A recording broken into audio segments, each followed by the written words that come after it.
What's up, guys, and welcome back to the Dual Sense podcast. This is episode 71. I'm one of your co hosts, Jason.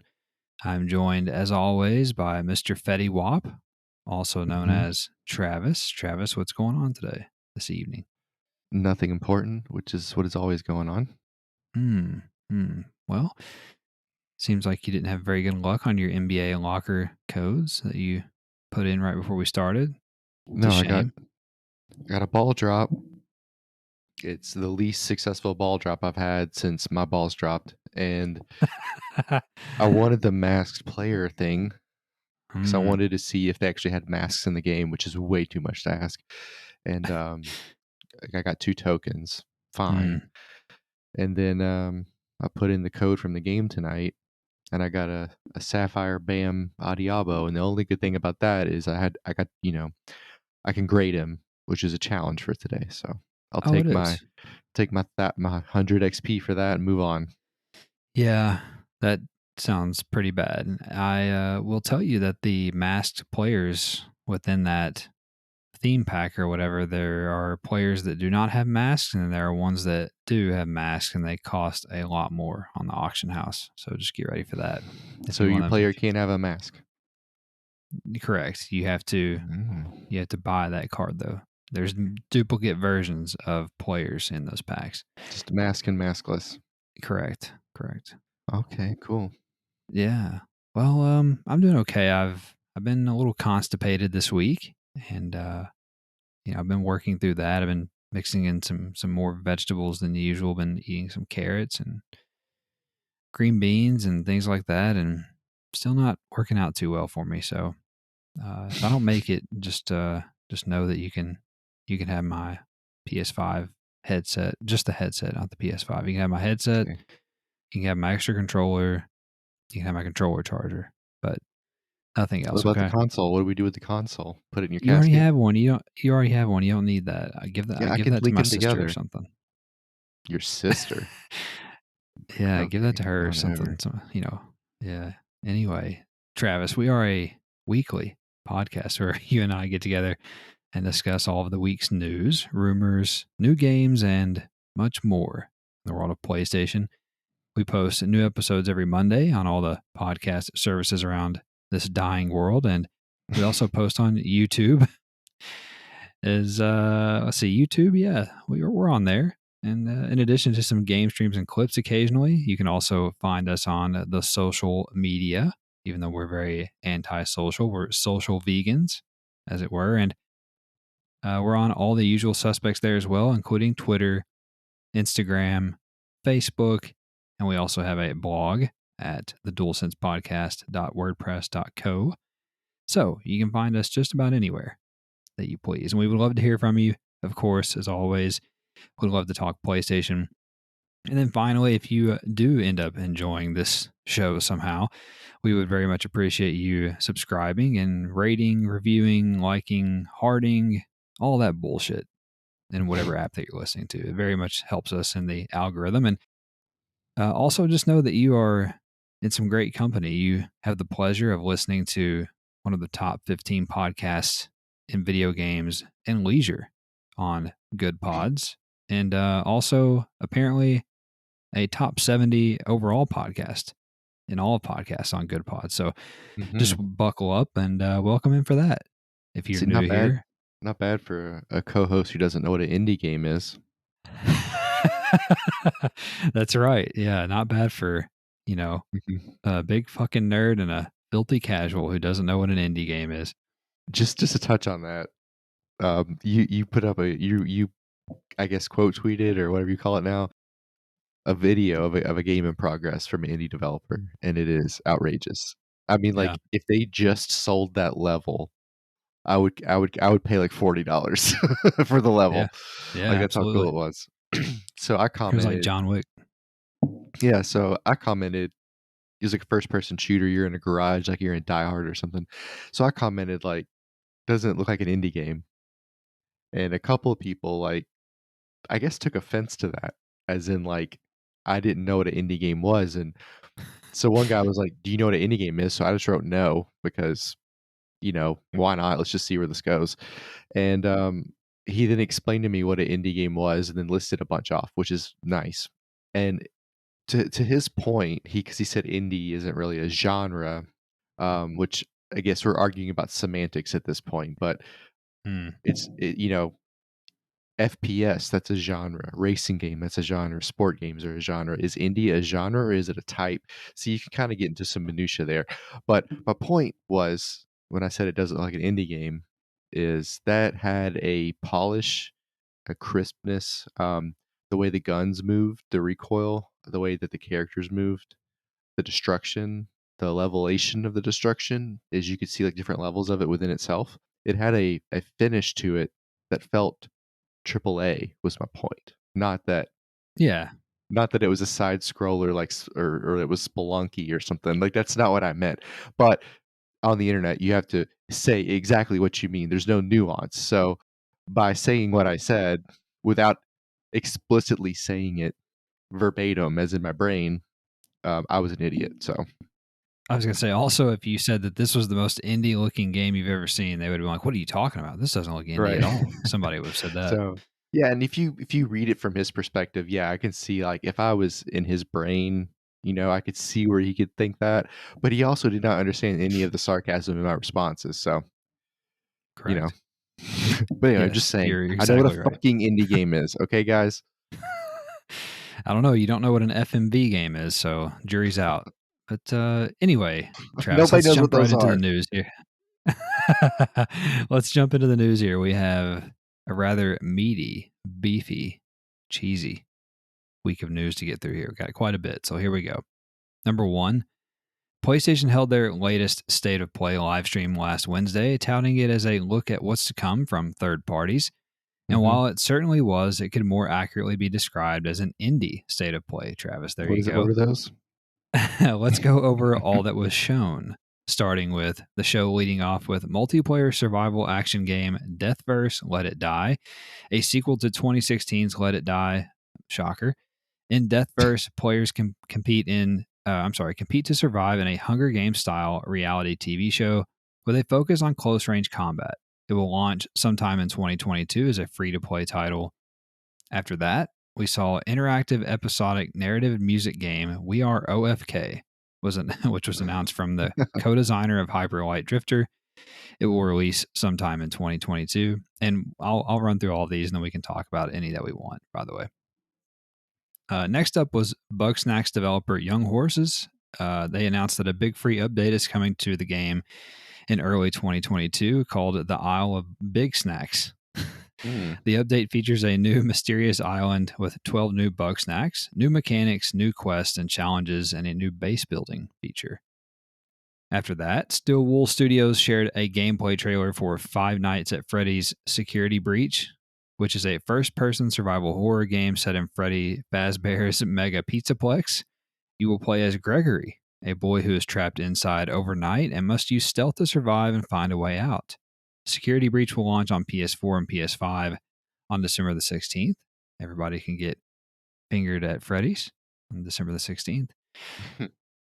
Indie hit Death's Door, from developer Acid Nerve, and publisher Devolver Digital was announced for PS4 and PS5, and is finally coming to the platform on November the 23rd, after having already launched on Xbox. PS5 players can expect Death's Door to run at 60 frames per second and include a full DualSense support when it launches. Developer Nexon Corp shared a gameplay trailer for their upcoming free-to-play kart racer called Kart Rider Drift. The game will release sometime in 2022 on PlayStation 4, with the closed beta taking place starting December the 8th. Interested players can register now on the game's website. Fighting game giants SNK Corporation announced an open beta test for King of Fighters 15 and also introduced their newest fighter called Dolores. The open beta will take place November 19th through November the 22nd. Up next was social deception party game First Class Trouble, which was announced for both PS4 and PS5, with PlayStation Plus subscribers getting the game for free as part of November's offerings. A gameplay trailer was also shown and is an Among Us style clone with Fallout style art set on a spaceship. The next installment in the Star Ocean RPG series was announced by publisher Square Enix And it is called Star Ocean: The Divine Force. It's being developed in collaboration with Tri-Ace, and the Divine Force is scheduled to release on PS4 and PS5 sometime in 2022. And then finally, Travis, the big one, at least for me, probably no one else. Korean developer NeoStream Interactive delivered a new gameplay trailer for Little Devil Inside. The Kickstarter backed monster hunting survival action game was last seen when it was announced for PlayStation consoles at last year's June showcase. This new trailer revealed the game's world map, which is a miniature like representation of the world with a tilt shift effect. We learned that players will come across various events during travel, which can be dealt with or ignored, and regardless of mission content, you will be free to roam the world map. The game does not include fast travel, and a move designed to slow the game down to immerse players in the game's atmosphere. And on a curious note, the live stream version of the trailer did not include a release date for the game, while the post show upload to YouTube included a 2022 release date on the ending splash screen. All right, so that's everything at State of Play. Is there anything that stood out to you? Yeah, I'll start from the top here with Death Verse. I thought that was interesting. I know we talk a lot about, I guess you call this a battle royale in a sense, but I just thought it looked interesting for what it is, Yeah. and it's free to play, so it seemed like, why not give it a go? Can't be any worse than Destruction Hmm. All Stars, right? Sure. And I'll give that a 6, so I think we're fine. I felt like we our OFK stands for we are fucking okay, is what I took that as. So again, That was so weird, by the way. Five Nights at Freddy's is like I just it seems to be really big with these kids, and I don't really Mm. understand it. And part of me was wondering, like, I don't know how I feel about playing as a child trying to get away from murderous animatronics at night. And I've also always not liked animatronics in general, so I really Mm. don't like that. Yeah. But anyway, moving on. This kart rider drift game. I've seen some kart video games on PC that looked interesting. They didn't look too bad. I feel like it's super, super niche though. The karts on GT Sport are miserable to drive and they're awful and they're so touchy. So, you're like almost have PTSD from that. Whenever I see a kart racing game, I'm always like, holy shit, this is going to be miserable. But that might be okay. And again, it's free to play. So give it a go. It could be a good time killer if you got 15 minutes, do a couple of races and just Yeah. kind of goof off A- with it. And it's more like Mario Kart. It's that, Right. it's very akin to Mario Kart. So Which again, if it has one more of those like arcadey handling like you have on like Crash yeah. Bandicoot and stuff like that, like that'd be kind of fun actually. Yeah. Um, and then the artwork, like you said, the Fallout 4 or the Fallout type artwork. I've always loved Fallout style art. It's like some of my favorite video game art, especially in those like old school commercials they do with those little weird goofy characters. So that I think that looks interesting. I'm probably not going to play it as much as you like Little Devil Inside. I think you'd really like Korean food. I think that should be your reason to try it with me one day. Isn't it really spicy? Isn't it really No, you spicy? don't have to get it spicy. If you get like bulgogi, which is what I usually get, it's not spicy at all. It's more Oh, yeah. sweet. It's like almost like a sweet and sour Yeah. kind of thing. But I may have to eat it if I don't poop anytime soon. well, it'll do that for you for sure. Yeah, so I thought this probably looked the best out of everything. I know you've been on this train for a while. I mean, you're driving the damn thing and you've been blowing the That's horn and right. Let's go, shoveling coal motherfuckers. and all this stuff, but it does look really cool. I liked how, you'd be kind of zoomed out from the map, almost like the old Pokemon games, and then you would Mhm. hit your little thing and it would zoom you in. And I was like, I asked you, I was like, you're just hunting monsters, right? Like, I don't understand what the name means, but Mhm. the art style is super dope. And I think it's very interesting that they took the fast travel out. And it's interesting. Like the argument or the point was it slows the game down and immerses you in the game atmosphere, which is exactly what it does. And I don't. I always have a love hate with fast travel. Like on Red Dead, like I almost never did it. I really only fast travel like if I'm playing with other people. Other than that, I Yeah. will pretty much go the whole way on my own, just because stuff pops up, and I like the way the game looks, and it's just fun for me to do it, and it makes me feel like I'm actually in the game. Like I would have to ride this far if I was actually. the character. I kind of like that you don't have that option. It kind of makes me feel like I'm not missing things, I guess, if that makes sense. So, Right. I think at the end of the day, you know, after all these games come out, Little Devil Inside will probably have the best overall rating of all these games. Maybe some of these free to play games, maybe not the racing game, but maybe this free to play game that's kind of battle royale-ish, that's kind of like Hunger Games. I wonder, I'm always curious Yeah. about these. Like, which one of these is going to hit off next? What's the next split gate? Could this be it? So, you Yeah. know, but other than that, I thought it was fine, but it wasn't like anything. If they wouldn't have had Little Devil Inside, I think it would have been an incredible waste of time. Yes. I actually stayed at work 20 minutes later so I could sit and watch it live. And as you said, if Little Devil Inside had not been there, it would have been a complete waste of my time for the most part. And I'll just start with Little Devil Inside since we were talking about it and it really was the highlight of the show. Again, cannot wait for this game. I think it looks so awesome. I love the art. I love the character design. I love how the world. I love people have been hating on the world map. Mhm. Really, just on the subreddit. I think people outside of that are cool with it. I think it looks awesome. Like that miniature art style, that miniature effect, whatever. It looks. I thought it looks really cool. It's something different, and people were a little upset that they think it went at some point from like totally open world to more like having these biomes that you can move around the map in and then Mhm. do these different missions basically. I i don't have a problem with that. Right. I feel like it's just going to be like I don't, or well, I guess what I'm trying to say is I don't have an issue with like having like a level basically where you go in and you can do these different missions and then you go to a different part of the world, which is essentially a different level, like, and do it over again. Like, Right. I don't need a big, totally open world, like a Red Dead or like a Skyrim or anything like that. I don't think you necessarily need that.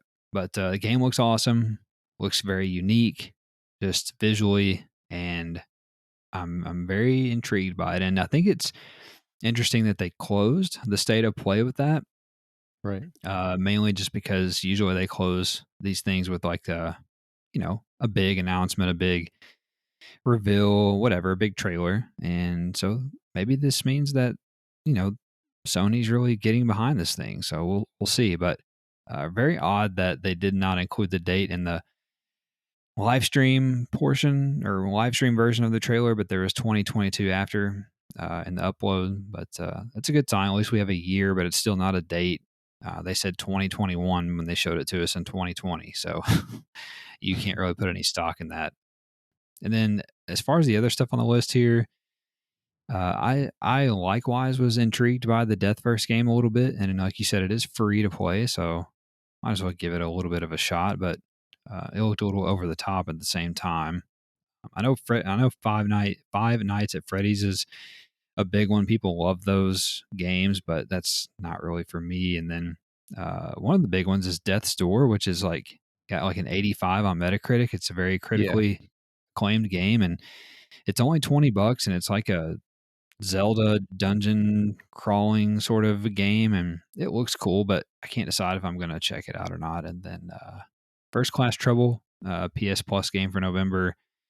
Among Us is fun, so this piques my interest a little bit, but at the same time, it's kind of like Hell Let Loose times 10 in terms of like the what am I trying to say? Like the social commitment that it takes to play a game like that. You know what I'm saying? Like Mhm. you got to be in the game chat, you got to talk to all these people, and like I said, I'm a social vegan, so I don't know about that.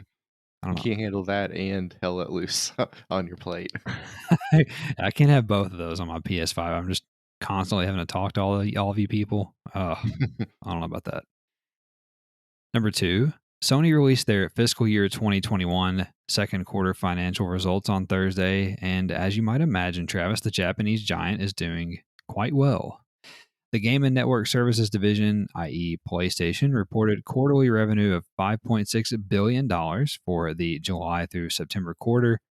Add on and DLC content accounted for 29% of revenue, followed by hardware sales at 25%, digital software at 20%, network subscriptions, meaning Plus and Now, at 16%, peripheral sales at 6%, and physical package software at 4%. Revenue was up 27% year over year and was the highest second quarter revenue ever for PlayStation. The drastic increase was led by year over year revenue bumps in hardware sales, add on content, subscriptions, and peripheral sales. Quarterly profit did decline by 21% year over year due to stabilization following the pandemic all-time highs seen last fiscal year, evidenced by the fact that the $750 million made in operating profit is still the third best ever reported profit for the second quarter for PlayStation. Sony reported selling 3.3 million PlayStation 5 units in the quarter, bringing total lifetime units sold through to 13.4 million as of September the 30th. For context, PS4 sold 13.8 million units in the same time period. From January through September, 201.4 million PlayStation games were sold. Ridiculous, with 70% being digital downloads, up 3% year over year, and 13% of games sold through September were first-party Sony published titles. Sony reported 47.2 million PlayStation Plus subscribers and 104 monthly active users for the quarter, which were 45.9 million and 108 million respectively last year. And finally, as we know, Sony has added 4 new first-party studios since March, which has increased the number of development staff by almost 20%. All right, so I diarrheaed of the mouth, a lot of financial numbers at you, but is there anything that sticks out to you or anything you find interesting? Well, like you said, over 200 million game units. Like, what? Like, it's hard to process that. In And 3 it's months. only, yeah, and the funny part is it's only up 3% year to date. So, like, or Yeah. year to year. So, like, that's ridiculous. It's, I guess we've been doing this for a while. And you see, like, the amount of money they make. And for some reason, for me, that number, the number, like, they say, hey, we made 5.6 billion. You're like, okay, cool. Like, that's a fucking lot of money, but like, it doesn't really register. And then when you say, yeah, we Mhm. sold 200 million games, I'm like, oh, okay. Yeah. Like, good lord. Like, yeah, so that's crazy. I will say though, the profits declining because of stabilization makes perfect sense. And to touch on that, they're up what? Basically 1.3 million users from last year in the quarter, or Yeah. PS Plus subscribers, I should say. So you would assume that'll go down again just because that 12-month, you know, plus membership they bought might be ending soon. So I would wonder Yeah. about that. Yeah, so clearly they're betting on themselves, so which we know with them adding new first party studios and increasing their staff, but you know, Mhm. we're 4 or 5 years down the road and then these studios are actually putting these games out. Are we going to be seeing 250 million copies of games in a quarter, or Yeah. are we going to be seeing, you know, pushing $7.5 billion? Yeah. And it's revenue is the thing. I know it's not profit, but it's revenue, and Yeah. it's just hard to process all that together. And the funny part is, like, the hardware sales is only a quarter of it. You would think, like, Yeah. we have a new system out, and it's probably 50% or something like that because, like, if you look at, like, like cell phone companies or something like that, they might spend 80% of their operating budget to develop and build a new system, and they'll make that back, like, double, right?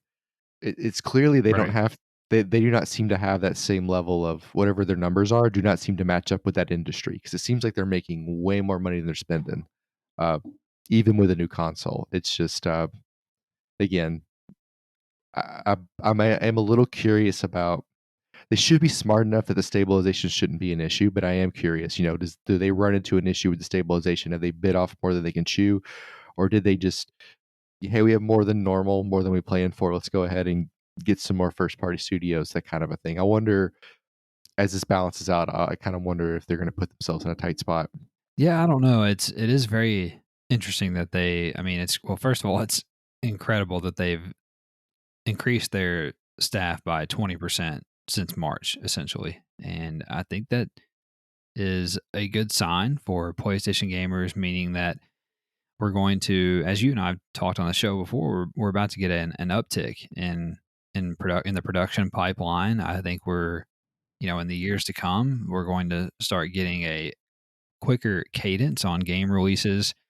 I mean, you increase your staff by 20%. that's pretty naturally going to happen.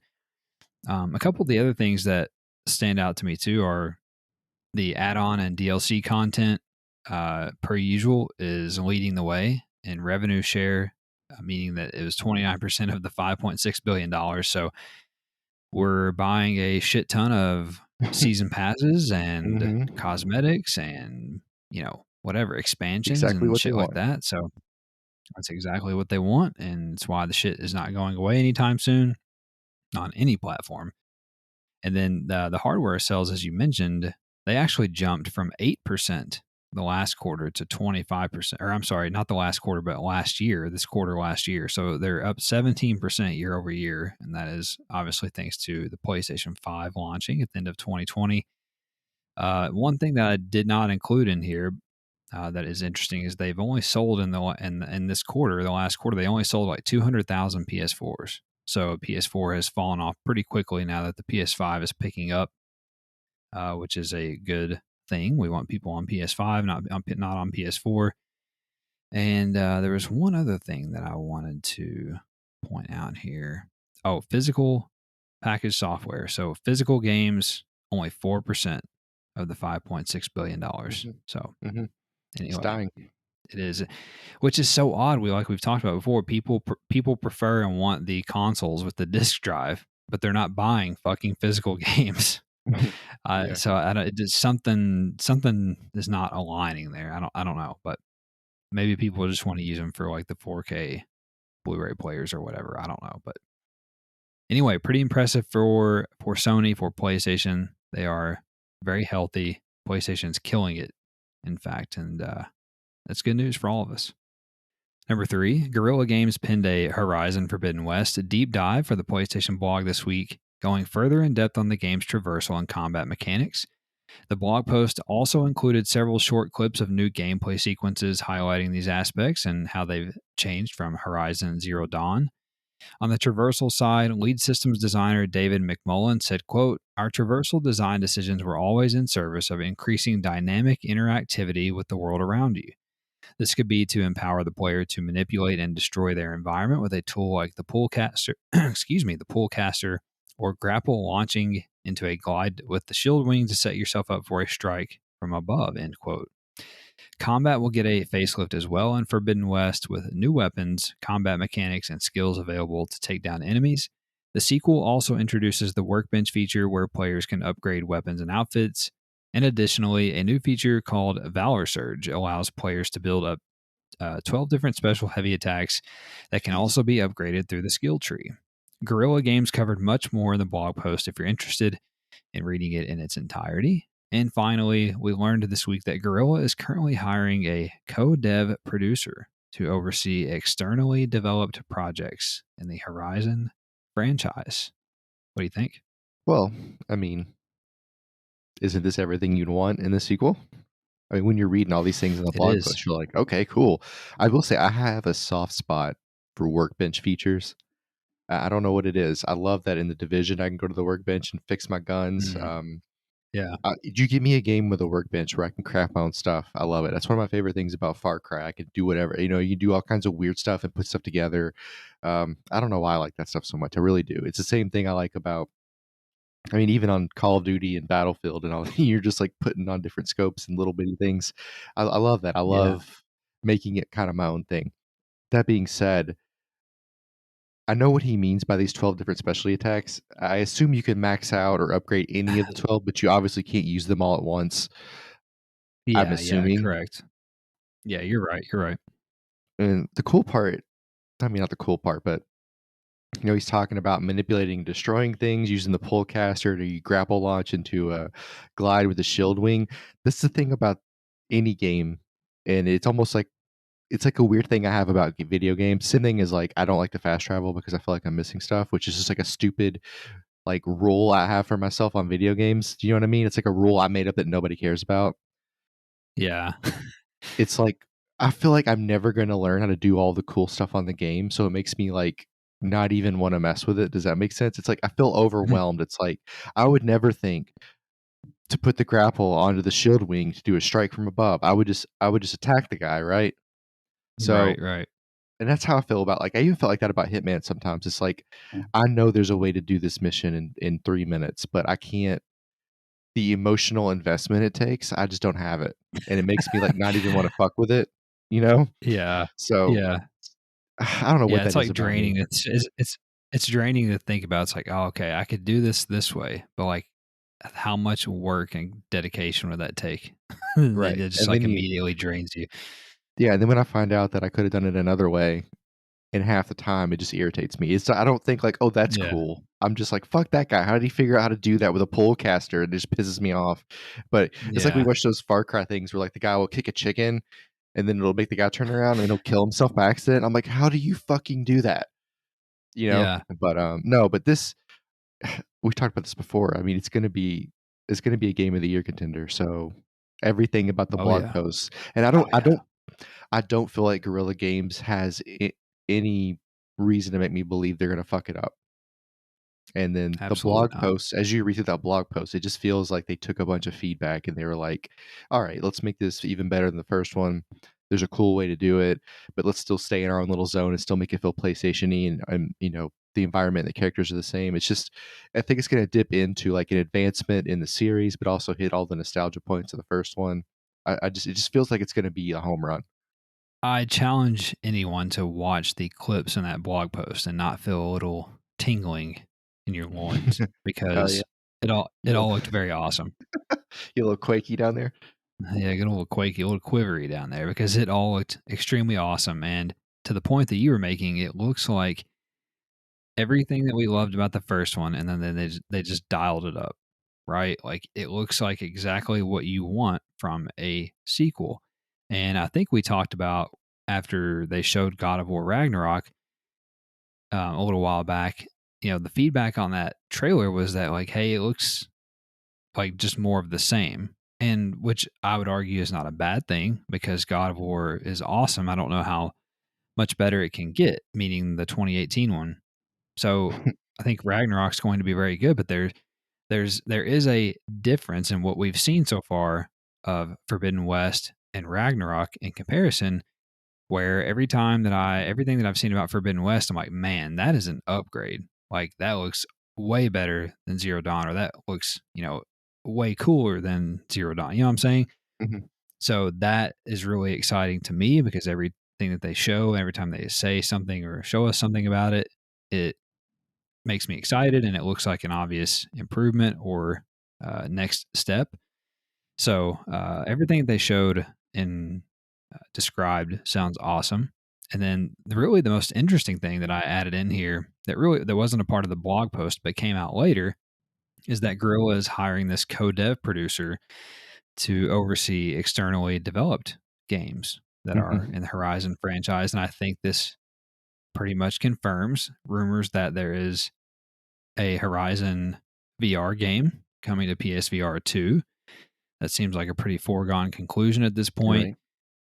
Also, it may be possible that the Horizon co op game or co op game mode or whatever may be coming in the future as well, but Mhm. probably more likely the VR title. So, Mhm. very exciting and what seems like confirmation that there are at least spin offs or other types of Horizon games on the Right. way.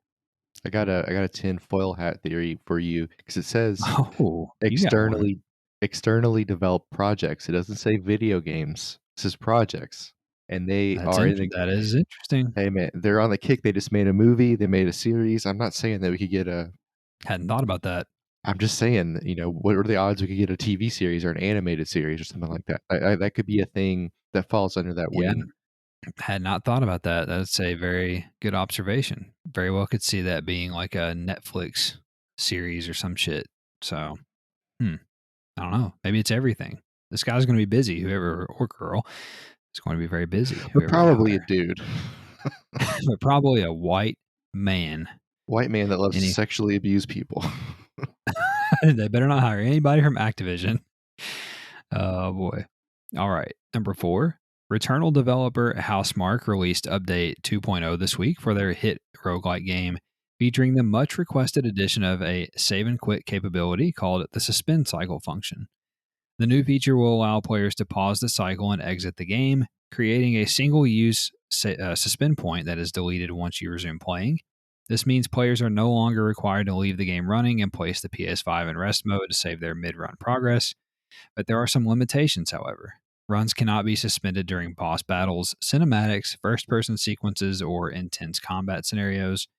And finally, Housemarque also added a photo mode to the game, which can be used essentially at any point, with the exception of first-person sequences. So thank God, finally, how many ever months later, I feel like I can actually play this game. Right. So, yeah, I do you have any thoughts? Yeah, I think it creates a way for people to get back into the game that maybe didn't have time to just roll out 3 hours for a life cycle if they ended up getting on a run, you know? So that's Yeah, good. It's nice that they listened to everybody because I know this was a big point of contention, but, the way they've set it up to where it deletes itself once you start again, perfect. You still keeping the roguelike yeah, feature that way, or you wanna call it, the cycle going that way. It seems like it seems like this will be a good way to get more people into the game because for somebody like me, everybody's already talking about how hard the game is, how difficult the game is, and to know that I have to restart and I can't save it, like, I just, maybe once a month I have 3 straight hours to play a game, like, on a weekend, and, like, exactly. I don't wanna just save it for that, you know? So Yeah, this creates a window for other people to get into it that maybe don't have as much time. So that's an awesome idea, and I know that the photo modes and games are always so popular, so that seems like a really easy, uh, addition for them to make, and I'm sure we'll get to see some pretty wild, you know, gameplay photos now, which are always fun. yeah, you know that the photo mode is right up my alley, and I'll be sharing some in-game photography on our Instagram page, the DualSense Podcast. Shout out. So, uh, looking forward to that. I did obviously, as I'm talking here, did re-download the game because this is much. This is a much needed feature, in my opinion, and this will get me back into it now that I have this capability. And like I've argued on here before, and I've seen some of this week, people complaining that this ruins the game, and glad I got the platinum before the 2.0 How? update and shit like this. I'm like, come on, guys, like listen, people have to understand, okay? And I've seen some of this like, listen, I have a girlfriend, I have a boyfriend, I have a job. Like, okay, you have to understand there are a lot of people who are our age, in their 30s, who have a full-time job, sometimes have multiple jobs, have wives, have families that they live close to, they have obligations to, you know, they sometimes, you know, work irregular hours, all sorts of stuff. And like you Right. said, it's hard to find time to sit for 2, 3, 4 hours to just crush, Returnal and make it all the way to the last boss or whatever. Like I Yeah, mean, I'm and I'm sorry. That's just reality for a lot of people. A lot of people. I think maybe those people and I don't know, but, like, for somebody like me and you, like, we have a lot of things that we are involved with or whatever, like, we have other interests, we have other hobbies, we always have Yeah. stuff going on with our families, like, for a lot of those people, like, they don't have anything else to do. No offense, but they just don't, and it's easier for them to spend that much time. They can come home, they can get off at 5 and eat dinner. They're not going to the gym, they don't have a show to watch, they don't have a pet that they have to take care of, they don't have they might have a wife, but maybe she's playing with them on a different system or whatever. So, like, Yeah. yeah, there's a million different variables that play into that, and, when anybody says, "Well, I have all of these things and I got it done," it's like, yeah, if I had your set of scenario, me too. Exactly. Me Yeah, too. exactly. And if they had ours, they wouldn't be able to. They would want to save and quit function. So, but the problem is that you and I married women who don't play video games. So that's what the problem is. We Yeah, married women that play video games. We could just spend all of our time playing games. I don't know if that exists in our generation, like, and they aren't, like, non-binary and Yeah. like to scissor. Nothing wrong with that, I mean, uh, I'm all for yeah, you scissoring, love it. I just, it doesn't really help me. to love a good scissor, huh? I do. Yeah. All right. We better go. Anyway, Number number 5. Sony wasn't the only one sharing quarterly financials this week, Travis, as publisher Ubisoft reported this week as well.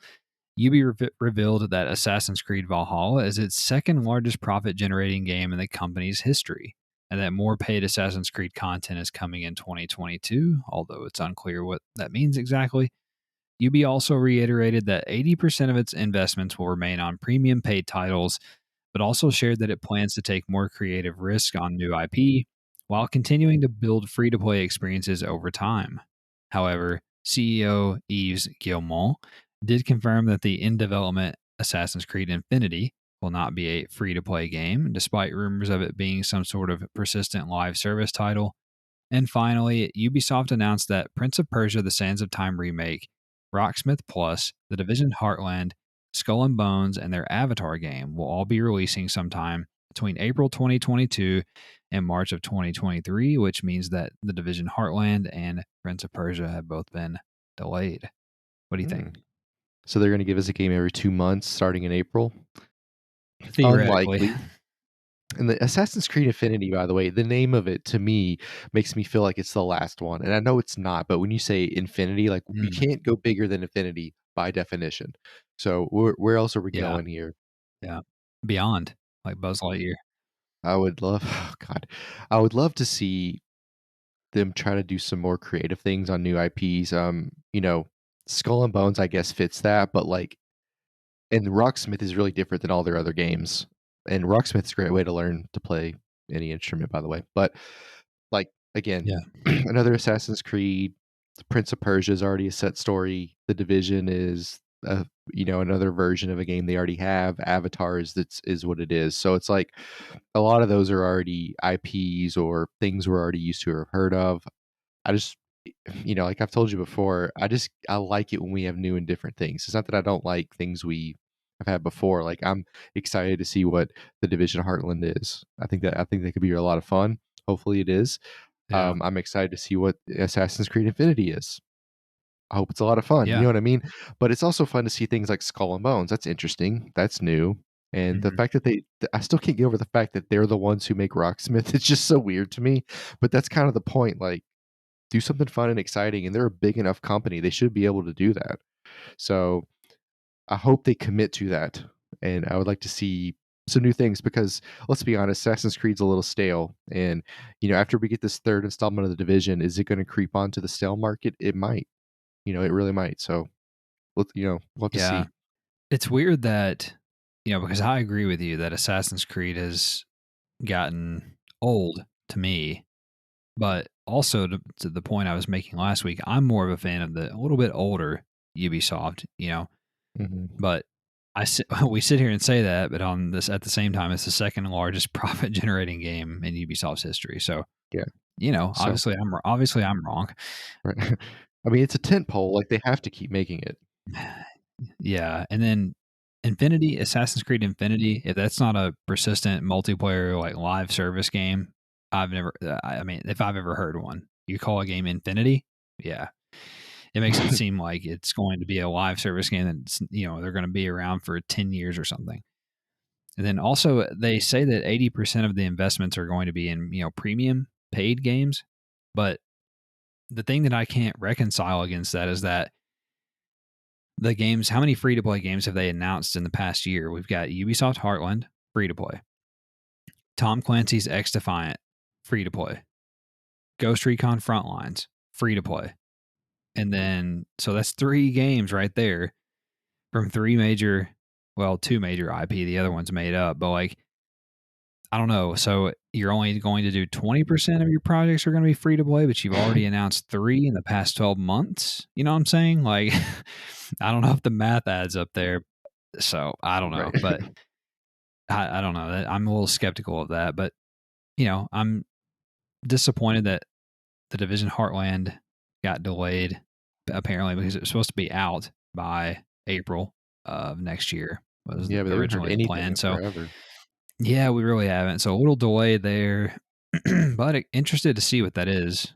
Still want to check that out. Love the Division and it's free, so I'll have to do that. Other than that, I don't think the Prince of Persia game is ever going to make it out. It just keeps getting delayed. And then by the time it comes out, is anybody actually going to give a fuck? Like, I don't know. I really don't. But Ubisoft apparently doing pretty good as well, other than their sexual misconduct and all the bullshit that they're doing over there. Them and Activision, they're band of brothers harassing women and whatnot. Bunch of good guys over there. All right, number 6. PlayStation announced the November lineup of PlayStation Plus titles, and it includes a whopping 6 games this time around. PlayStation 5 players can enjoy an upgraded version of a multiplayer dodgeball game at Knockout City and social deduction game First Class Trouble, which we mentioned earlier. PS4 players also get both of those titles this month, as well as fantasy action RPG Kingdoms of Amalur: Re-Reckoning.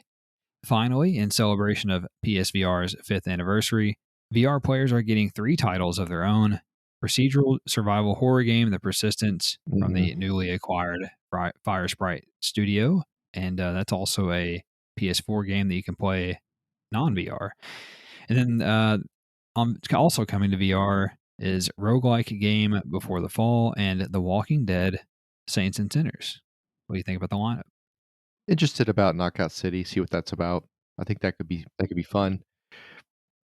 First Class Trouble is interesting, but I'm not sure it's enough for me to play it. It's interesting. And I Yeah. think that Kingdoms of Amalur: Re-Reckoning sounds like you're trying to start a lawnmower. It's like Re-Reckoning. Uh-huh.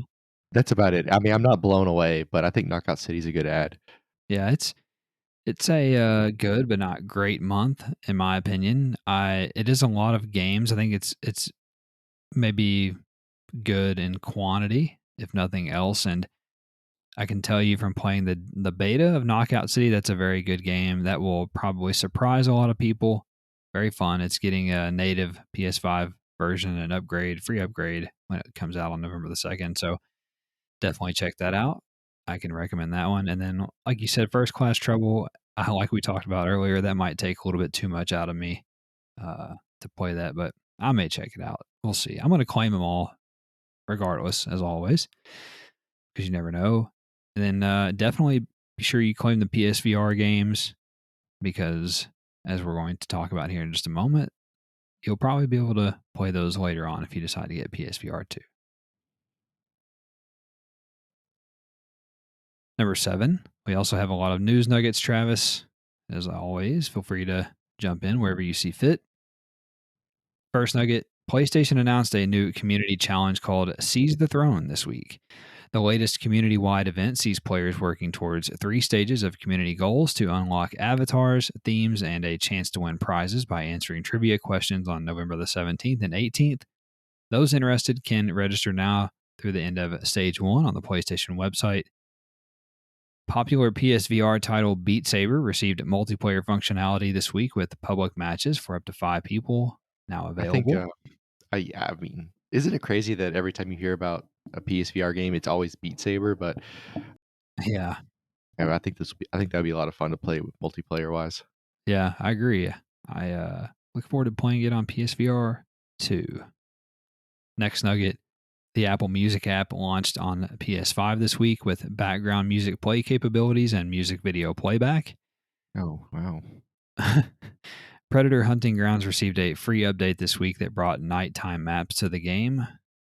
Website Push Square reported that developer Skydance New Media, whose president is Uncharted creator Amy Hennig, announced the development of a, quote, new narrative-driven blockbuster action-adventure game featuring a new, completely original story and take on the Marvel Universe, end quote. I asked you about this today to see if you put this in here. Mm. First of all, the lady who is the creator of Uncharted leaves, and you're like, oh my god, awesome. She's gonna do something fucking awesome. And then it's a fucking Marvel game. Like, Yeah, why? what's wrong with that? We have enough of those. Unless she's making Wolverine, I don't give a shit. No, there were Insomniac's doing that. Right, exactly. So whatever. Have fun, Yeah, Henning. I understand. We're getting to the point like Marvel games are becoming like Star Wars TV shows. Like Marvel in general really is really getting out of control. Like we got all these movies, we got these shows. Now we're gonna have these games. Like, don't get me wrong, I am excited for the Spider-Man games, and I'm very excited for the Wolverine game. But oh my god, if we're gonna get to the point where everything is just going to be a Marvel game, ugh, Right. like It's gonna be like, I don't yeah, know. it's like Pleasantville or something. But Marvelville. Yeah, exactly. So I don't know. We'll see. Maybe it's awesome. Next nugget. Sackboy: A Big Adventure, maybe the next PlayStation exclusive headed to PC. Storefront says references to the game's original codename, Project Marmalade, have been found in Steam's database, as well as the massive GeForce Now leak from a few weeks ago. So get You're ready a for big that. sack boy. Damn right. I love some Lady Marmalade, too. Or Hmm. Lady Marmalade, excuse me. Put a little marmalade on your sack. Tuck your sack bag, put a little marmalade on you. In, re- in related Yeah, news, I'm ready to get back on the stick. in related news, Travis. So, yeah, they're putting more. In related news to putting marmalade on my balls. Sony has created a publishing label for the publishing label for their expanded PC push called PlayStation PC LLC, which sounds like they just fucking went and made it up and made a blog page or something, which Sony registered the trademark for in April of PC this year. So Sony really diving into the PlayStation, uh, whatever ecosystem here. They have their own publishing label now. So here we go. Buckle up. I honestly think that we're going to get to a point where these PlayStation games are only exclusive to consoles, meaning PS4, PS5 for like a year. Like, and then a Oh, and year they just move later they over. come out on yeah. Yeah, then a year later they just come to PC. I really think we're headed for that. They're breaking us in, doing this shit with like 2, 3, 4-year-old games, and then eventually Mhm. one day it's gonna be like, hey, you know, Horizon Forbidden West, it's coming to PC February 18th, Yeah. 2023. To be honest, I kinda don't care. It's Yeah. whatever. Yeah, it's just more money for PlayStation and for them to hopefully make cool shit for us. So as Right. long If as they they make don't more do day money. and date, like Oh, yeah, day to day, yeah. as long as they don't release the games on PC the same day they put them on PlayStation, that's the only thing that would really irritate me. Mhm. Anything beyond that, I'm fine with. Even 6 months, fuck it, I don't care. Also, Activision revealed that Call of Duty Vanguard's file size on PS5 will indeed be much smaller than expected, as new on demand texture streaming technology will shave off 30 to 50% of the game's size. Although I did see this week that the game is still going to be like 80 gigs. Hmm. It's odd that we haven't heard it. The game comes out in, like, a week, right? And it's just like, I don't feel like I've Yeah. seen gameplay play trailers. I feel like I haven't heard a bunch of hype like we have about any other game, honestly. I feel like I heard more about 2K and I forgot it was coming out. Yeah, it is very muted. I will give you that. I don't feel a lot of hype. I don't see a lot of hype, and it'll still find a way to sell 20 million copies is the thing. Yeah, I mean, it's maybe they just know now they don't need to waste money on marketing and up Exactly. that profit margin. Like, well, they need to. They gotta pay for all those lawsuits. Maybe they can't afford That's it right. anymore. Maybe that's it. Maybe. Next nugget, Gran Turismo 7 director Kazunori Yamauchi, I think that's his name, shared that the game will launch with more than 400 cars, including, quote, many of the most fascinating cars from motoring history, end quote. Mhm. Well, did I show you that thing that was, like, the amount of cars and tracks versus GT7 and GT Sport? It's, like, outrageous what Yeah, GT7's doing. And I will tell you that many of the most fascinating cars, there's gonna be a lot of Japanese and JDM cars on this game because like they're obviously based in Japan, so that's what you're gonna get. You're gonna right. see a lot of foreign shit if you live in America, which is fine. I like that stuff. It doesn't matter. But uh, that's one of the things I love about these guys is they're just like gearheads, and when they talk about fascinating cars, you never know what they're gonna pull. It's weird. It'll just be like a very specific thing, like a 1987 GT Supra. It'll be so specific. It's like I don't know how they get that specific, but it's just funny to me. But I hope they have some wild shit that I've never seen before because I feel like at this point in our lives we've seen every car ever in some way and somehow in like a movie or TV or something like that. I hope they just pull something outrageous on the game. Like I mean, putting the World War II Jeep on it's pretty outrageous. But I hope they put like the Yeah. first Mercedes Benz from 1885, which was like a wagon with like a steam engine on it or some bullshit. Like, let's make it fucking weird. Yeah, and also it didn't make the deadline, the printing deadline here for the show notes, but there is a Gran Turismo 7 beta that has hit the PlayStation Network database. It's codenamed Chess. So that seems to be fairly imminent. I'm going to guess it's going to be coming out in December sometime around the Game Awards, maybe announced at the Game Awards, maybe some type of PlayStation experience event. So December is my guess on that. Next nugget, Ubisoft announced a new sizable update for Ghost Recon Breakpoint called Operation Motherland, releasing on November the 2nd. Going to Russia, I guess. Yeah. Getting those commie bastards in there. French website dillabs.com claims that November's additions to PlayStation Now will include Mafia Definitive Edition and Celeste. Pretty good little additions there. Yeah. PS Plus members can redeem a free MLB The Show 21 fall bundle now through January 26th, including various packs for the game's Diamond Dynasty mode. Shoji Meguro, the legendary composer of the Persona series, has departed at developer Atlas. He will continue helping develop indie games and working as a freelance game composer. Sega Demon Slayer, the Hinokami Chronicles has surpassed 1 million copies sold on PS4 and PS5 in 2 weeks. Neo developer Team Ninja announced this week that it is working on a new Romance of the Three Kingdoms action game alongside a publisher Koei Tecmo. The A Quiet Place movie franchise is getting a new single-player horror game due out on consoles sometime next year. There's no way it'll be good. I was going to say, in theory, it seems like a great idea, but I don't think it's going to cross over. Sure. Yeah, exactly. Also, Zombie Army 4 Dead War received an update this week that added a new Horde mode map and cross-play functionality with PC Master Race. Publisher Devolver Digital announced that Shadow Warrior 3 has been delayed to 2022. Pokemon-style RPG Monster Crown has been delayed to an unspecified future date. Call of Duty Warzone's new Pacific map called Caldera Island will launch on December 2nd, and Call of Duty Vanguard players will get 24 hours of early access. I feel like if you want people to buy Vanguard and they can play Warzone for free, they need more than 24 hours to really. It needs to be like 2 weeks, because 24 hours is like big deal. Like I mean, right. Okay, I'll go to sleep. That's 12. Yeah, exactly. That's a really good point, actually. That is pretty stupid when you look at it that way. Next nugget, Japanese action RPG Tales of Arise has surpassed 1.5 million units sold. Resident Evil Village has sold more than 5 million copies worldwide. I think I saw like Resident Evil VR today, a clip.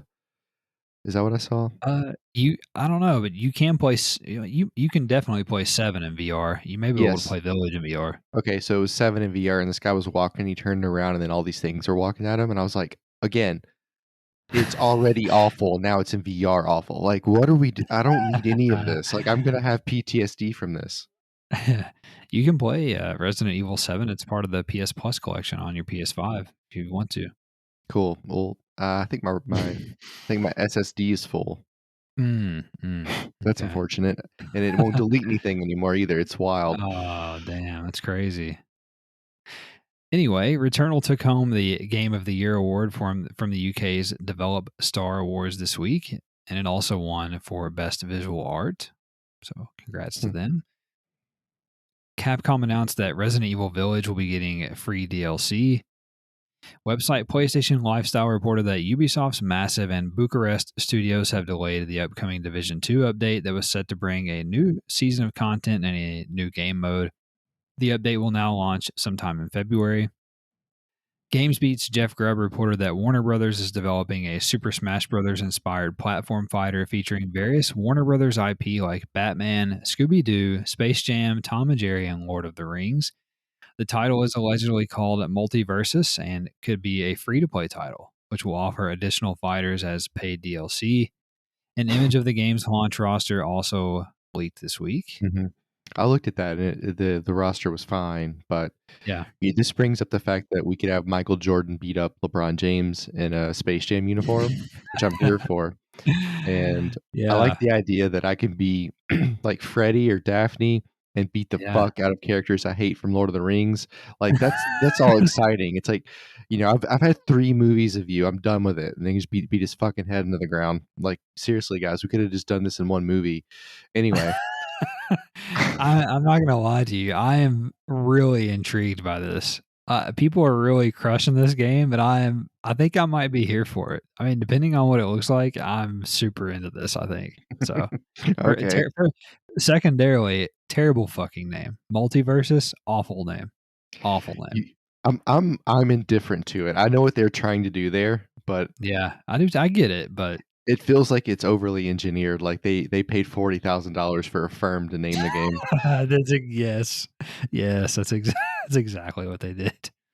Like they had to so they sat down, they had a pitch meeting. They're like, "All right, guys, it's going to be called Multiversus." Right. And then the guy in the back is like, "What the fuck?" And then like the out of touch owner was like, "Perfect." Yeah, exactly. But I'm telling you, I might be here for it. I might be here. Let's see some gameplay. It's going to be I w- coming soon. but I want it to be, speaking of coming soon, I want it to be like celebrity deathmatch. I just want it to be outrageous. Like gory. Yeah. Yeah, if there was some blood in there, that'd be something else. Can you imagine like Scooby Doo biting off Batman's head? Yeah, you're right. It's gonna be more like Tekken or like something like that. Yeah. It's not gonna be bloody. Yeah. That's Oh not yeah. as fun. Yeah. We'll see. Next nugget, Jeff Grubb also reported that this week that in the weeks leading up to E3 2021, Ubisoft playtested a vertical slice of a quote Splinter Cell style game end quote that combined Splinter Cell action with elements of the 2016 Hitman reboot. So that bodes well, I think, for the newly revealed or rumored Splinter Cell game. Yes, but I remember that Hitman having some clunky handling, so Yeah, maybe we should work on that, guys. yeah. I more so took away from it that they are going down the avenue that we said that they should go down last week, and the fact Oh, that it's like they full should not stealth, make yeah. that it's full stealth. It's more of like sandbox. It's not like a big open world with like a million things to do. You know what I'm saying? So that's that's exciting. Also, Payday 3 will include the original Payday crew and will again take place in New York City. Also, as a reminder, development on the new game switched to Unreal Engine 4 back in 2020. Oh, that's Thank right. God. Hey, I told you earlier this week I watched some guys playing Payday 2, because they, like, still You have did. content for it, and it's I mean, God, it's great. There's people on that game, and if you if you haven't played Payday, it's awesome, but it's really, really clunky. The controls are clunky, and it's like sometimes it's kinda hard to do what it wants you to do. It's almost impossible sometimes, but watching guys who are really good at the game play the game, like, it makes you wanna play it immediately. It's Yeah. because like, when you do it right, it's so smooth, and, like, it feels like you're actually doing something. I don't know, it's just funny. Yeah. Love it. I can't wait to see how it turns out. Also, Spider Man developer Insomniac Games nearly cut Aunt May, or Aunt May, as a physical NPC from the game due to the difficulty of rendering realistic looking wrinkled skin in games at the time. Oh, It's really interesting. do you get to watch Uncle Ben die? Because they seem to figure that out. What are they talking about? Like, I remember wrinkly skin in, like, all kinds of games. I don't know. I don't know if it was a cop out or they just like it wasn't like good enough, good looking enough for them, maybe is what they Oh. were trying to say. I don't know. Well, there's one of the Spider-Mans, there's a really hot Aunt May, they could've just used her. Oh, Marissa Tomei. Yeah, Oh yeah, she's the new Aunt May, and she's still looking pretty hot these she's days. she's banging. Is she the girl that's in, like, Gilmore Girls or something, or is she from Weeds? She's in no, she's in My Cousin Vinny, Oh, and I don't know, all kinds of stuff. okay. All 3 of those women are one woman in my head, so I No. can't tell them apart. In other Insomniac news, Spec Ops: The Line writer Walt Williams is the current story lead on the PS5 exclusive Wolverine project, so that kind of lines up with the mature tone that they said it was going to have. That's awesome. Also, Kana Bridge of Spirits developer Ember Lab told Bloomberg's Jason Schreier that the game has already recouped its initial development costs and that Sony is quote unquote happy with the game's Hmm. performance. Wouldn't be surprised if they were acquired by Sony. In fact, we'll see. Just a theory. Activision Blizzard CEO Bobby Kotick has requested to cut his pay to the California minimum wage for salaried employees of $62,500 per year. Additionally, Tony Hawk's Pro Skater and Crash Bandicoot Insane Trilogy developer Vicarious Visions will drop its studio name and completely merge with Activision Blizzard Entertainment and work Oh, on Call of Duty until the end of time. yeah, I was gonna say that's interesting because they don't exist anymore. And Correct. listen, what just so Bobby thinks doing this is gonna like save their image. Like, dude, taking less money isn't gonna fix your issues. Like, Yeah. it's not like that's some like just take all the money you can get because you're probably gonna get fired at some point. Like, this is Yeah. like some self-righteous bullshit that makes you feel better about yourself. Nobody gives a fuck if you take the minimum for salaried employees. Fuck off. Yeah, exactly. He's still a millionaire, probably many times over. Yeah, no, that's his salary. That's not his stock shares Yeah, exactly. or something like Exactly. that. You know what I mean? He's making money No, somewhere you're else. you're absolutely right. Exactly. Also, rapper Snoop Dogg told Rolling Stone magazine this week that fellow artist Dr. Dre is composing new music for a Grand Theft Auto game. While this has created much speculation online, it is unclear which GTA game the music would be for. Obviously, it's for 6. You would think so. You know, we just found out he had a stroke. Remember? Or an Oh, did aneurysm. he? Did he? Remember he was in the hospital like 3 or 4 months ago, and then we haven't really Oh, seen or yeah. heard from him since, and now he's Oh, making yeah. music. So I think that I don't know, I'm a little I'm a little hesitant here. I'm Yeah. just saying, my expectations are low. Also, website PlayStation Universe reported that the following games received updates this week: Overwatch, Fortnite, Guardians of the Galaxy, FIFA 20, or FIFA 22, or FIFA 22, yeah. Kena Bridge of Spirits, Path of Exile, Minecraft, World War Z, Subnautica, and Knockout City. Indie. There's some indies in there. There's some indies in there, ladies and gents. Xbox era co founder Nick Baker, who's busy as usual, has now claimed that both the infamous and Sly Cooper franchises will be getting new games for the PlayStation 5. Pretty cool. Cyberpunk 2077 developer CD Projekt Red revealed that all future updates, improvements, and free DLC for the game have been delayed to 2022 in addition to the next gen version of the game. What a Mhm. shock. Why don't they just only tell us good news, and we'll just assume everything's going poorly until then? Yeah. Like literally everything you hear about the fucking game is negative. Just delete It's it. Just delete everything. it. God. Also, a new rumor suggests that Square Enix may potentially be working on a Final Fantasy Tactics remaster based on a playtest survey sent out by Eidos Montreal. And there's a lot of people out there with boners right now. I bet. Fist, forged in Shadow Torch developer TI Games, revealed that they are working on DLC content for the game. New rumors from industry reporter and leaker Nibelian suggest that Ubisoft's Beyond Good and Evil 2 is dead, while Skull and Bones is progressing quite slowly. Well, it has to. So they has to do something. Yeah. They're Thailand will put them in some Singapore. sort of Singapore will put them in some sort of Chinese prison. We'll never see them again. So they got to get this thing done. They'll Singapore stick all those poor bastards working at Ubisoft Singapore. Yeah. They don't finish that game. Also, a new Battlefield 2042 gameplay trailer released this week which spotlighted 3 new launch maps: Renewal, Breakaway, and Discarded. They all look pretty dope. They do. They look awesome. Can't wait. Capcom has no plans to release any new AAA games until at least April of 2022, according to its latest financial reports, but shared that work on the upcoming PS5 exclusive Pragmata, I have no idea, is steadily progressing. Tekken 7 Legendary Edition will release on PS4 on November the 12th, featuring the base game and all DLC. Sad Square Studio announced that a PS5 version of horror game, I love that name, Sad Square Studio, a PS5 version of horror game Visage will be released sometime in November, featuring 4K 60, improved loading times, haptic feedback, and a free upgrade for current PS4 owners. Ark Survival Evolved will be getting a native PS5 version after a new PEGI rating was discovered this week in Europe. In Europe, what do you mean? Like somebody's in Poland, like jerking off at a police station, like, oh fuck, new game rating. Yeah, it's I just, PEGI. I PEGI's just, the European board. when you say you discovered in Europe, like I just picture a guy in an internet cafe in the Czech Republic, and he just found this, like some black hat hacker, and like Probably. I know it's just like a European website. Yeah, yeah, but That's no fun though. Yeah, it's not nearly as fun. It's Like that's why yeah, Snowden's in no, I'm in an Russia. internet cafe.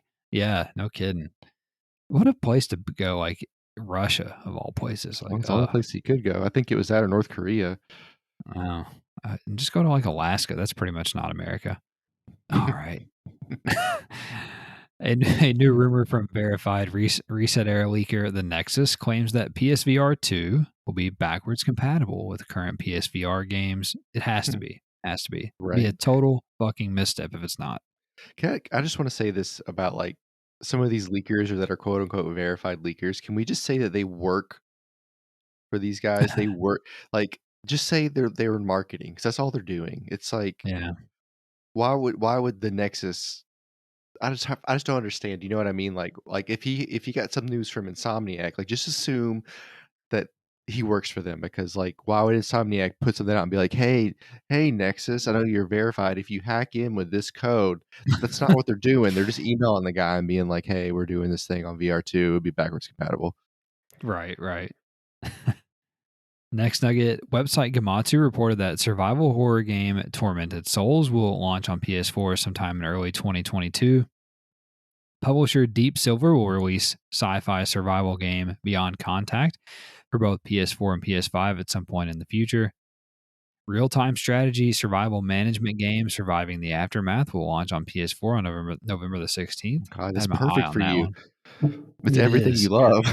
It really is. It's a post-apocalyptic survival management strategy game. However, it doesn't have very good reviews on Steam, so I'm skeptical of it. Also, point and click adventure game Cyanide and Happiness. Freakpocalypse Episode 1 Hall Pass to Hell is now available on PS4. Is that a cartoon? Silent and Happiness? Is that like a I what do they think call those things? so. Yeah, I feel Comic. Is like it a it comic? is. Oh, I feel like it is. Yeah, I feel like it is a comic. Yeah, I think you're right. Publisher Thunderful World will stream a digital games showcase on November the 10th, hosted by Mark Hamill, of all people. UFO robot Grendizer will launch on PS4 and PS5 sometime in 2023. Grendizer, I hardly know her. Wild West dark fantasy action RPG Weird West has been delayed to January the 11th. See, this I'm mildly interested in. Like I picture Wild West, Yeah. like mechanical stuff like that movie with Will Smith, but it's like, Oh, yeah. there's magic, like Dishonored. Yeah. I think there actually is like magic or some type of supernatural shit in this game. But anyway, Digimon Survive has been delayed to 2022, Travis. I know you're disappointed. Mhm. And Breakers Collection will launch on PS4 in the first quarter of next year with a closed beta taking place in January. Cubite Interactive has acquired the rights to publish several classic games from the 8 and 16-bit eras on PS4, including The Humans, The Immortal, Canon, Legends of the New Gods, and Brave Battle Saga, The Legend of the Magic Warrior. Cubite also plans to re-release 2002 fighting game Rage of the Dragons on PS4 at some point in the future. Hack and slash dating sim action RPG. What a mashup. Maglum Lord will release on PS4 on February 4th in the West. I'm morbidly curious about this game. How does this work? Right. Servios announced the establishment of 2124 Publishing, a new publishing label aimed at supporting indie game development. Travis doesn't know what that means. Player Unknown's Battlegrounds parent company Krafton has acquired Subnautica series developer Unknown Worlds Entertainment. Prerequisite to be owned by this company is you have to have the word unknown in your studio Oh name yeah. somewhere. Maybe we should try that the Dual Sense Unknown podcast. See how it goes. Oh, that's a good idea. Like, hey guys, we got the podcast for you. All right. And finally, Travis, mercifully, Sega has filed trademarks for Sega Sapporo Studio, suggesting it plans to open a new development studio in the Hokkaido capital city. And that is all for the news this week. I'm now going to turn it over to Travis for what is a pretty meaty week of new releases as well. On the 25th of October, we have Lady in a Leotard with a gun, similar to Alec Baldwin's new movie.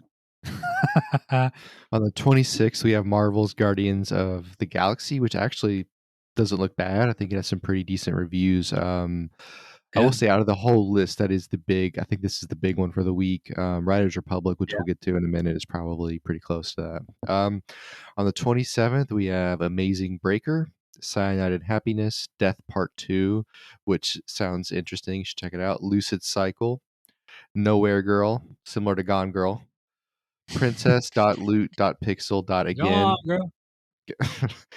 Pumpkin Jack, New Gen Edition. I wanted to say next gen, and it wasn't there. Yeah. Quick Maths, which is also we have Wind Peaks, Wraith, The Oblivion Afterlife on VR. On the 28th, we have Backbone, Bassmaster Fishing 2022, which there's a guy from our city who's a Bassmaster professional. Oh, really? Yeah, I don't know his name. Hey, also, that Bass Master Fishing 2022 has a battle royale mode. Oh, So that's right. it's everywhere. It's everywhere now.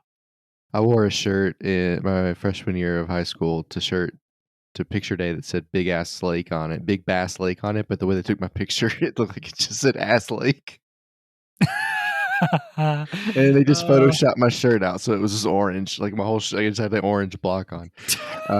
Anyway, brilliant. It's first year I got to dress myself for pictures, and I just completely fucked it up. Also on the 28th, we have Fatal Frame, Maiden of Blackwater, and that's not related to Red Dead 2, but everything that involves Blackwater is related to Red Dead to me, including the song by the Doobie Brothers. We also have Riders Republic, which looks pretty cool. Roki, Yeah. Voice of Cards, The Isle, Dragon Roars. On the 29th, we have Cotton 100%, Danger Scavenger, Insomnus, Millie and Greg, Panorama Cotton. I'm not sure if that's related to Cotton 100%. How is Cotton? PJ Masks, Horrors of the Night. Heroes. And, oh, sorry. There's so many horror games. I can't keep track of it. And then we also have Shinrei Broken Beyond Despair, which is most of my generation. Yep. Yeah, aren't we all? And that's all for the lovely games this week. Yeah. Yeah. Like you said, Marvel's Guardian of the Galaxy is the biggest game this week. Riders Republic as well.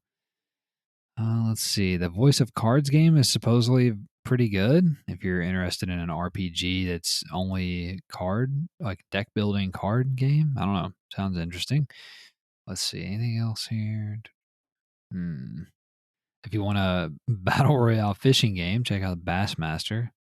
And yeah, that's about it. So let's wrap the show up here, Travis. We're running out of time. We have to hit our mark here. And let's close out here by discussing what we've been playing and anything that we're looking forward to. What's on your mind? Did you get that? Was it a fart? Yeah. No. I played a little Dirt Rally 2.0 this week. Did a couple of dailies, and then I restarted my career because I figured I might as well. And I had to actually switch rims on my rig because I was using like a Lamaze GT car rim, which is in a circle, and then it was like it sounds stupid, but then when you put the normal rim that's a circle on it, it's suddenly easier to drive. I know it sounds retarded, but it is what it is. I've also heard of people like if you give them smaller wheels in a NASCAR, they'll drive faster suddenly. There's a whole thing about turning ratios in the world that I've just learned about. So anyway, game's still hard as hell. It's still fun. When you get it right, it's a lot of fun. So I prefer the slower cars because there's a bigger margin for error, and also like you're just going flat out, and it feels like you're doing a lot, but you're really not. Anyway, that was fun. I did a rally cross, which is you're part on asphalt, part on dirt, and I was like 780 in the world when I finished my time. So I was like, I haven't played the game in like a year, and I had a top 1,000 time on Rallycross. So I was like, okay. Yeah. Anyway, and then I played Hitman 3. I haven't gotten to play the new contract came out tonight. The new elusive target came out tonight. He was a boxer. You have to kill at the little village where you start at the train station. You walk like for 10 minutes to get to the fucking thing to do it or whatever. The mission, I can't remember the name of the mission, but there's like a guy, a doctor, and you can kill him while he's like doing some sort of psychoanalysis on you or whatever. Anyway. So anyway, I'll probably do that this week, but I did do the challenges where you have you have to kill 5 people, but it's 3 different missions. I did the first one, but once you kill everybody and exit, you can't redo it.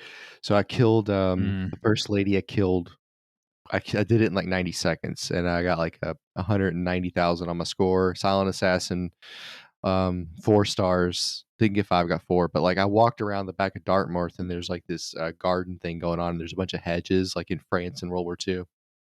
I did my little vision thing, and I saw her little red outline. So I just pulled my pistol out and shot her in the head, and she died. And then I just walked off the map, and it was over. And like nobody saw me, and none of the cameras saw me. I was like, That's that was outrageous. fucking. I'd never been so good at this game. And then I spent about 30 minutes on the next one trying to kill a guy with a fish, and I couldn't figure it out. Still got it, but anyway, I ended up figuring that out. I poisoned a guy with a hookah, killed him when he went to vomit, threw his body in a wood chipper, and then turned on a sprinkler. Everybody went to investigate, and then the target conveniently stood by a pond, which I hit him with a fish, and he fell and drowned in. Perfect. So Hilarious. got 5 stars on that one.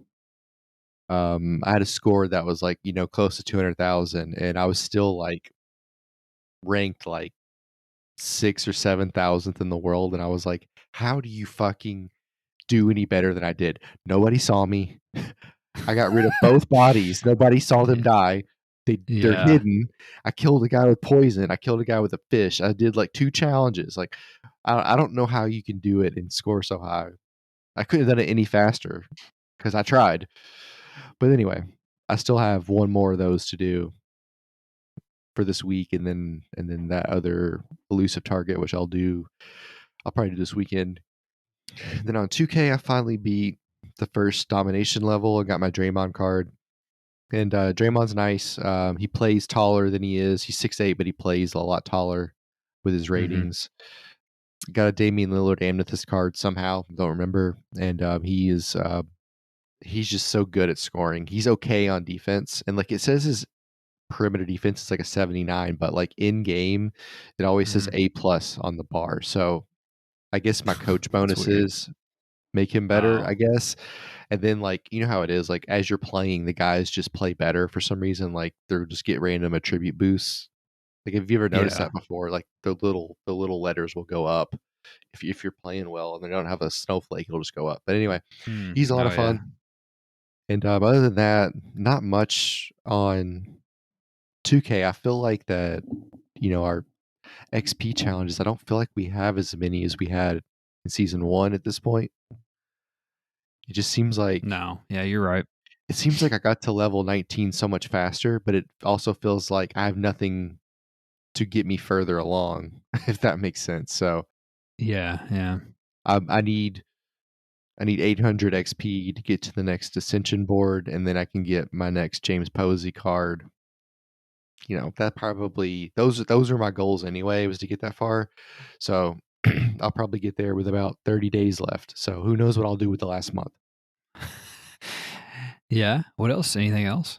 No, that was it. I don't know. Nothing really is appealing. GT Sports dead. Yeah.